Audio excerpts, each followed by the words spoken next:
आईच्या शेळी मोर गेली परत परत तिला परत इकडं परत माझीकडे येऊन तो माझीकडे माझ्या कन्याई कुणाची या हो पाहिजे अगं ती शेळी गेली शेळी परत आज तुझे काव राहिली मागे ती बायो खायला शेळ्या पडती पडते सगळं मोरले गेले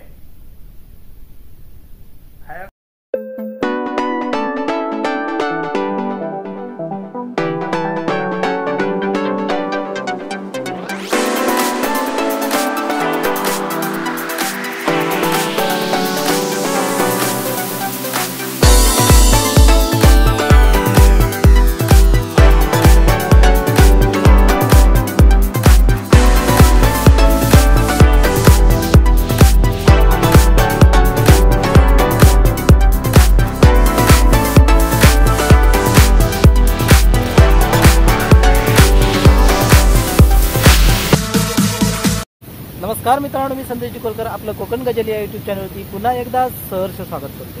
तर मित्रांनो, निसर्गाच्या सानिध्यात वाढणारा आपल्यातलाच एक समाज म्हणजेच धनगर समाज। निसर्गाशी एकरूप होऊन आपले जीवन जगणारे हे बांधव म्हणजेच आपल्या महाराष्ट्रातलं एक वैशिष्ट्यच आहे। चंद्रगुप्त मौर्य आणि अहिल्याबाई होळकर असा राजकीय वारसा असलेला हा धनगर समाज दसरा सण किती मोठ्या उत्साहात साजरा करतात। त्यातलंच एक वैशिष्ट्य म्हणजे आपल्या महाराष्ट्रातील प्रसिद्ध असणाऱ्या लोककलांपैकी एक गजा नृत्य हा प्रकार मोठ्या आनंदात ही लोक साजरे करत असतात। चला तर या व्लॉगमध्ये आपण दसरा साजरा करण्याची एक नवीन परंपरा किंवा एक पारंपरिक पद्धत काय असते आणि कशा प्रकारे त्याप्रमाणे ते साजरे करतात ते आपण पाहूया।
आई नाव काय आपलं? माझं नाव आनंदी राजे शिंदे. शिंदे. हा. तर ह्या दसऱ्याचा जो तुम्ही कार्यक्रम करता त्या ठिकाणी म्हणजे असं गजा नृत्य वगैरे हे जे करता ना, तर त्यावेळी म्हणजे कसं काय वगैरे तुमचं म्हणजे असं तुमचा म्हणजे असा मोठा म्हणजे काय असतो कार्यक्रम? आमचा दसरा मोठा. हा. दसरा सण आमचा मोठा. हा. मग आम्ही दसऱ्यात पहिल्या दिवशी काय करतो, आपल्या अमावास झाली का दुसऱ्या दिवशी आमचे देव बसतात. हो. 2 दिवस नाही काढल्याने तर दुसऱ्या दिवशी बसतात, ना तर 2 दिवस मध्ये काढल्या तर तिसऱ्या दिवशी बसतात. हो बरोबर. मग त्यावेळी म्हणजे असं तुम्ही पदार्थ वगैरे असं काय करता? आम्ही 8 दिवस आमच्या देवाला काही नाही देत. हा. आमच्या देवाला फक्त माळा, फुलाच्या गोंड्याच्या फुलाच्या माळा हा. आणि एक बत्ती, ह्याची घोड्यापासूनची बत्ती, गोड्याच्या लाठी हा. आणि उदबत्ती धूप, हम्म. एवढे 8 दिवस असतात आमचे. आणि 8व्या दिवशी आम्ही काय करतो, फळांचा, करांद्याच्या फळांचा आम्ही त्याला चवळी बिवळी आतमध्ये टाकून तर त्याचा उपासाचा ते फराळ देतो 8व्या दिवशी. 8 दिवस 7 दिवस आपल्या देवाला काही नाही. हा. 8व्या दिवशी आमच्या देवाला हा फराळाचा उपास करतात 8 दिवस. आणि 9व्या दिवशी आम्ही त्याला भाताचा आणि गोडाचा हा. नीट, त्या भाताच्या भात एवढा हा. नीट आणि त्याच्यावर गुळ. गुळ. हा, गुळ. बाकी आम्ही सोनं जरी केलं तरी आमच्या देवाला ते लागत नाही. हा. म्हणजे गुळ म्हणजे आपण त्याला तुम्ही काय म्हणतात त्या का? फळा, गोड. गोड आणि भात. भात. हा. हा, हे आमच्या देवाचा खाणं. हा. आणि रात्रीला आम्ही घावणे भाजी रस असा करतो, पण ती जरा वाडीवर ठेवला आणि आपल्या आलेल्या मंडळीला आम्ही ती निवेद म्हणून देतो. बरोबर बरोबर. आणि बाकी काय बघा, 9व्या दिवशी आम्ही डाळ भात वरण काय काय काय काय केलं तरी आमचं आम्हीच खाणार. आमच्या देवाला फक्त गोड आणि भात. हा. हा. गोड आणि भात हे आमच्या देवाला लागतं. 8व्या दिवशी करांद्या आणि चवळी आतमध्ये टाकून त्याची फळा म्हणजे करांदे वगैरे ते उकडून हा, वगैरे? अच्छा, उकडून. उकडून. करतो आणि ते देवाच्या निमित्ताने देतो. करंदे आणि काय? चवळी. चवळी. हा, चवळी. काय काय लोक फळा पण करतात पिठाची हा. उकडतात आणि ती पण आम्ही करांदेच देतो. अच्छा. करांद्याची कापतो आणि उकडतो आणि ते देवा निवेद देतो. भात नाही त्या दिवशी 8व्या दिवशी. बरोबर बरोबर. आणि त्यावेळी म्हणजे कसं तुमचा पूजेचा मान वगैरे काय कसं काय पूजेचं वगैरे? मान आम्ही रात्रीचे ते पोरपात पंच म्हणून आले काय ते तोरण बांधतात 8व्या दिवशी. हा. 8व्या दिवशी. 9व्या दिवशी जेवण. 9व्या दिवशी जेवण. 9व्या दिवशी शिवाय जेवण नाही आपल्या देवाचं. बरोबर. आई जर ह्या कार्यक्रमात किंवा दसऱ्याच्या म्हणा किंवा काही हे तुमच्या काही गीतं वगैरे काही असतात, तर त्यातलं एक गीत जरा ऐकायला आपल्याला मिळेल काय? हा. माझ्या वडिलांनी मला सांगितलेलंच मी म्हणते. हा चालेल चालेल. आवडेल.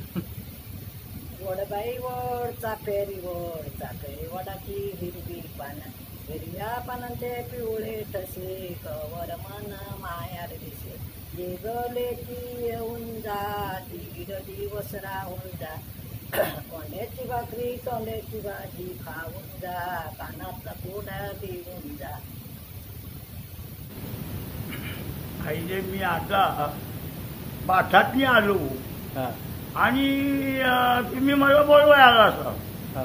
तुम्ही मला बोलवायला आला असा. आईले दमून आलो, घामाघूम झालो हा. आणि आता शाळेत सोडून बायको कधी लिहा आणि आता अजून अन्न नाही मी खाल्ला. हा. घामाघूम झालो. 60 लोटाचा पुन्हा बाठात जायचा. हा. आताशी आमची बाठाची चकेल की आणि तेवढेच तुम्ही आला इथे. हा. मग आणि काय आता सांगू तुम्हाला, मला जीव झाला हैराण. गामाने भिजलो. आता जातो घराकडे, काय खास म्हटलं असलं तर खातो आणि परत जायचं आम्हाला शेतात. आता भात कापणी संपली काय अजून आहे? भात कापायचा अजून 8 दिवस जाईल. हा. भात कापायचा आणि 8 दिवस जाईल. माणूस कोण कापत नाही ना. हा.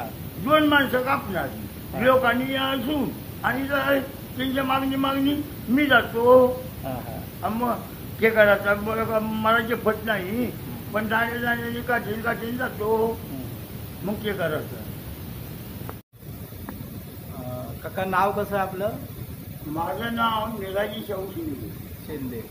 हा, तर हा आता जो काही 2 दिवसापूर्वी जो कार्यक्रम झाला, की दसऱ्याचा जो कार्यक्रम झाला, त्या ठिकाणी जे तुम्ही गजानृत्य करता ना, मग त्या नृत्याबद्दल किंवा त्या कार्यक्रमाबद्दल तुमच्या परीने जरा, जसं तुमचं पुरातन काळापासून किती वर्षापासून हे चाललंय त्याबद्दल जरा माहिती मिळाली तर बरं होईल. आम्ही या नांदोद गावात आम्ही एकसठ इथं आलो या गावात. बरोबर. आणि नंतर लहानाची आमची मुलं मोठी झाली, लहानाची मोठी शाळेत वगैरे जायला लागली, सुशिक्षित झाली. आणि आस्ते आस्ते आमच्या इथल्या गावकर लोकांनी आम्हाला, आमची पोरं घरातल्या घरात खेळायची, पण मान स्थापना झाली नव्हती. बरोबर. मान स्थापना झाली नव्हती तर नंतर पोरं आमची खेळायला लागली. आजोळी जिकडे इकडे जायची आणि लहानपणापासून त्यांच्या आजेवडे त्यांना खेळवायचे. ती मोठी झाल्यानंतर आपणाला वाटलं की इथे कुठेतरी माळावर मान स्थापना करूया. म्हणजे मांडाची स्थापना करायची. मांडाची स्थापना करायची. तर आपण रामचंद्र गावडे या नांदोद गावचे, त्यांनी आम्हाला मान स्थापना करायला जागा दिल्यानंतर त्या ठिकाणी आम्ही मुलाबाळांना किंवा आमच्या बाया लोकांना वगैरे पाट्यावर तिथे आणून उतरायच्या आमच्या मांडावर. आणि नंतर गजावरे झगे घालून मग आमची मुलं खेळायला लागली. तो जो झगा घालतात, तो पांढरा झगा घालतात, त्याच्या पाठीमागे काय कारण? आमच्या त्या झग्याच्या मागे त्या चंद्र असतो, लाल चिंदी असते. आणि लाल चिंदीचा चंद्र असतो. पुन्हा सामनी लाल पट्टे असतात. तुम्हाला पाहिजे तर मी दाखवू शकतो जगा दाखवू शकतो. आणि त्या ठिकाणी आम्ही दसऱ्यात 9 दिवस घरोघरी खेळतो. वाड्यामध्ये सगळ्यांच्या घरात 9 दिवस तो कार्यक्रम करतो. आणि 9व्या दिवशी सर्व लोकांचे, आमची जे स्थापन लोक आहेत तेवढ्यांचे दुर्गे म्हणून दुर्गे घेतो.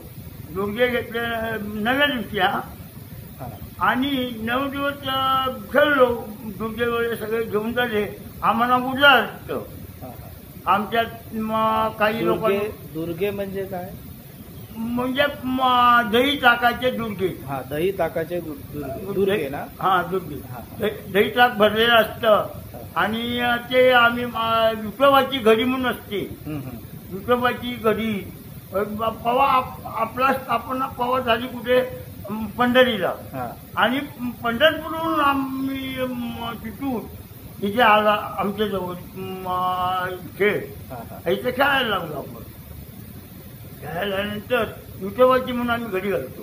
त्याच्या घडीवर नारळ, पुन्हा सुपाऱ्या वगैरे किंवा दह्या टाकाचे दुर्गे ठेवतो. आणि आमच्या मुलं ते घरोघरी खेळतात. खेळल्यानंतर 10व्या दिवशी संध्याकाळी मांडाची अरेंजमेंट करतो. लाइटिंग वगैरे करतो. पुन्हा बाया लोकी पाट्या वगैरे घेऊन येतात. पाट्यात आमचं सगळं जेवाचं सामान वगैरे, निवेद वगैरे सगळं, म्हणजे एक पारंपरिक पद्धतीने पारंपरिक पद्धतीने आम्ही करतो. आता हे गजानृत्य जे करता तुम्ही, धनगरी गजानृत्य करतात, ते त्याला गजा हे असं नाव का पडलं आणि कशा प्रकारे त्याचं काय? गजा म्हणजे तो पंढरपुरावरून विठोबाचा पवा आला. तो आमच्या वाडावडिलांनी गजा म्हणून त्याचं नाव सिद्धांत केले. म्हणजे धगे घालतात आणि खेळ, ते नाव काय ठेवायचं तर आपण गजा म्हणू. गजा म्हणजे हे तेव्हापासून पूर्व वाडवडिलांपासून गजा हे नाव आलं. नाव. तर त्यावेळी म्हणजे असं काही गीत वगैरे काय गाणं धनगरी भाषेमध्ये काही आम्हाला ऐकायला मिळेल काय? आता आमच्या धनगरी भाषेत हा, गाणं त्यावेळी आमची काही लोक म्हणतात, हा, हा, काही लोक नाही म्हणत, हा. पण खेळतो. आणि आमच्यात बाकी ठिकाणी काही कारणास्तव किंवा महाळ गोंधळ असलं हा. तर पवाडे म्हणतात, गाणी म्हणतात. त्यातला एखादा ऐकायला मिळेल काय तुमच्याकडे? मला महाराज आमची आरती घेतो हा, आपण. वारी वेळच्या वेळी किंवा घरोघरी खेळतो त्यावेळी आम्ही आरती उकरल्यानंतर देवांची नावं घेतो. हा, हा. नावं घेतल्यानंतर हार हार हार हार तो मला गाठ्यांचे नाव, जाण्याचे नाव, पंढरीचे नाव, विठोबाचे नाव, दुर्गेचे नाव, अशी नावं घेतो. आणि तुमचा आणि ह्या रानाशी म्हणजे जंगलाशी आणि तुमचा खूप जवळीक संबंध आहे, त्याच्याबद्दल तुम्ही काय सांगू शकता की तुम्हाला कसं वाटतं म्हणजे रानात वगैरे फिरताना वगैरे? का त्या सांगू तुम्हाला, रानात शेडू घालायच नको. रान गाण्यानी जाम झाला, गट झाला. ह्याच्या मागे पूर्वी राना पोकळ असायची. हम्म, हम्म. आताही गाण्यानी जाम झाला, वाघ कुठं वाचतो, मागण्या शेवटी पाचवाय झाला नाही, मोहरला पाचवी झाला नाही, गौरेले डुकरा, वाघ तसा. तुम्हाला ते सांगू तुम्हाला. तुम्हाला भीती वगैरे असं काय वाटत अरे नाही? मला कसलीच भीती वाटत नाही. मी रात्र खेळतो, वाघाच्या तोंडातल्या काढून घेतल्या आता. अरे बापरे.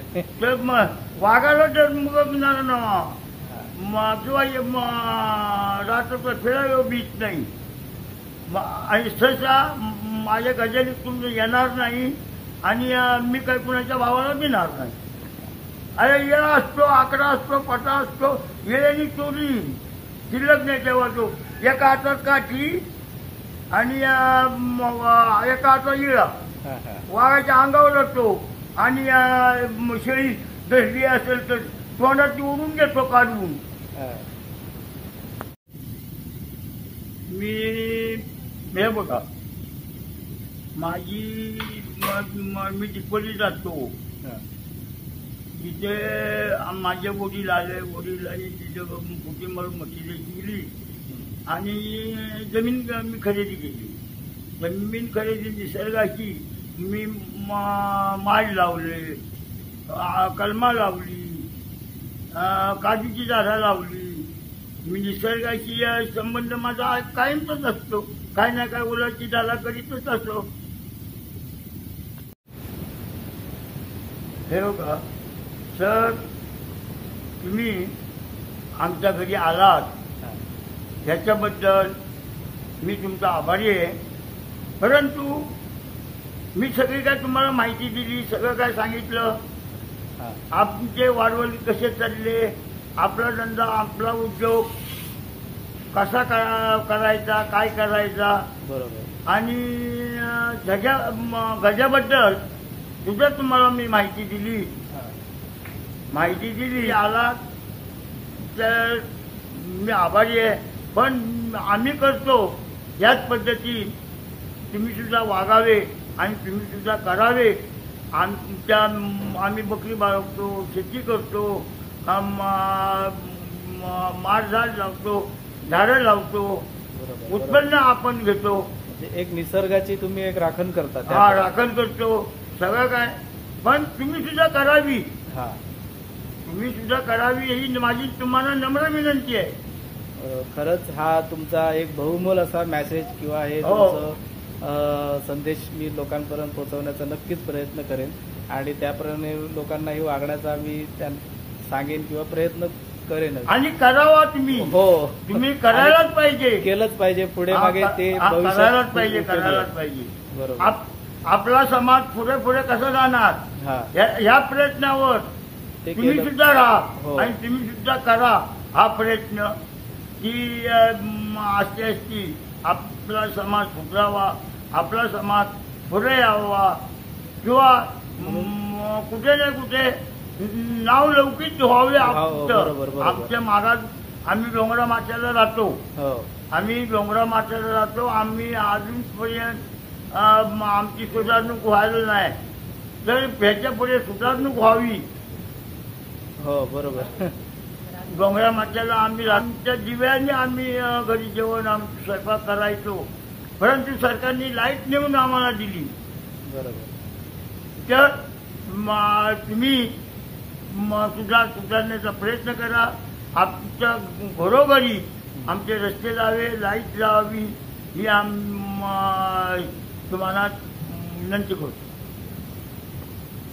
मित्रांनो, आता आपण या शिंदे आजोबांचं आपण वक्तव्य ऐकलात, तर त्यांचा असा ह्या सगळ्या इत्थंभूत माहितीसहित की तुम्हाला असा मेसेज दिला जातो की जेणेकरून तुम्ही निसर्गाशी संपर्क जास्तीत जास्त साधावा. आणि आजोबांच्या म्हणण्यानुसार की काही लोक परंपरागत काही नृत्य आहेत किंवा खेळ आहेत किंवा काही कार्यक्रम आहेत, तर ते कार्यक्रम नव्या रूढी परंपरेनुसार न करता पारंपरिक पद्धतीने करा ही आजोबांची नम्रतेची विनंती आहे. तर ती आपण आजपासून सांभाळण्याचा खूप प्रयत्न करू.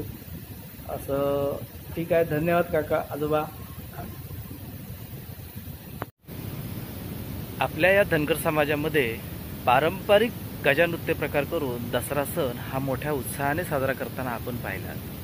तर हा व्लॉग आवडला असेल तर तुम्ही लाईक करा, कमेंट करा, शेअर करा आणि आपण आपल्या चॅनलवरती नवीन असाल तर सबस्क्राईब मात्र जरूर करा. भेटू पुढच्या व्हिडिओत. तोपर्यंत टाटा बाय बाय. सोबत काळजी घ्यावा आणि बरे राहा.